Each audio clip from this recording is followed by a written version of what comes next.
Hey Lanny, I just wanted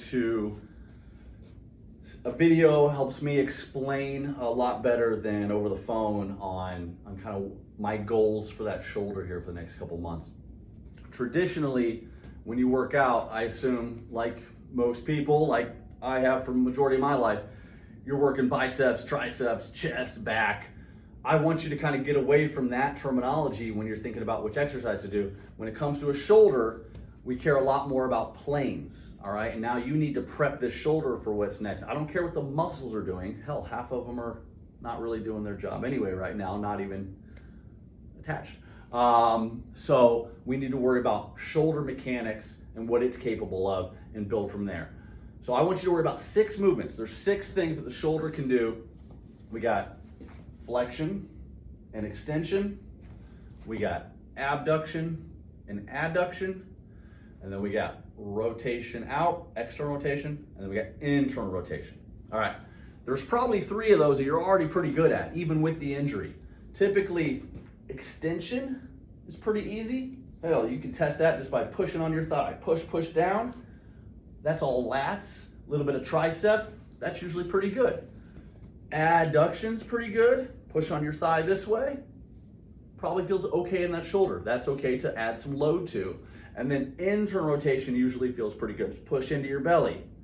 Might be a little sore, a little weak, but typically good. Because what do those 3 do? When we go down and in and across, that's your sling position. Everybody likes this position, all right? So the 3 that give everybody headaches and the 3 that need to get retrained is flexion, abduction, and external rotation. When you put those together, boom, that's like cocking a throw ball.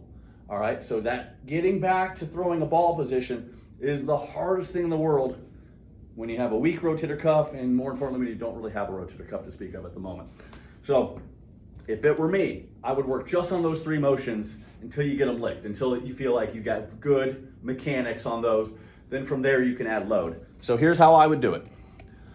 Let the wall be your guide, all right? Hands on the wall. We want to work flexion, simply sliding up the wall. If that is challenging and hard, you step a little closer, you can lean back.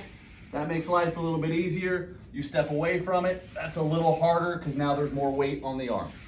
That's it. Just really work on getting good at that motion. Sometimes I'll have people use like a slider or a towel so it's nice and smooth, right? Abduction, going out like this. That is hard as heck. That's kind of that chicken wing, right?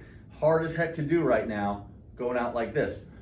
I like the wall. Again, you can kind of slide up the wall and back down. That's a little touchy. My favorite for that, if you have bands, get some. If you don't, get some.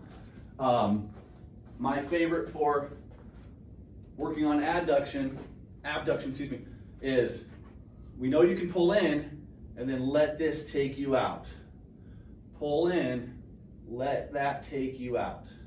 That way your hand's getting up here into abduction, but you didn't have to force a lot to it. If you can comfortably do this right now, be my guest. That's great work. We just don't want a lot of pinchy. A lot of people get to right here. Oh, it feels like it catches on them. Open up your hand.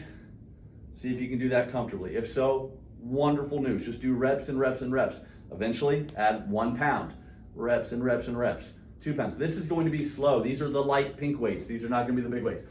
And then third plane is that external rotation. Again, I would standing, just make sure you can rotate outward, pain-free.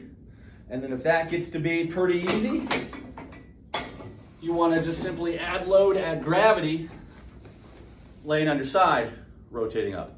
This is basic stuff.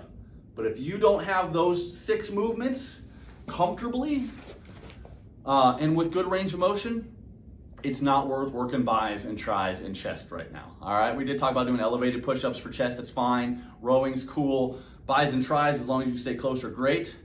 But to get this shoulder prepped, it needs flexion, extension, abduction, adduction, rotation, rotation. Get those first. Let me know if I can help anymore. That's a good start at least. And once you find, it might only be one of those that are giving you grief, and then work on that one. It's probably this one's gonna suck. Work on it, get it stronger, get your shoulder at least mechanically sound so you're not just sitting like this all day. then you can start talking about other movement patterns. Hope that helps. Merry Christmas.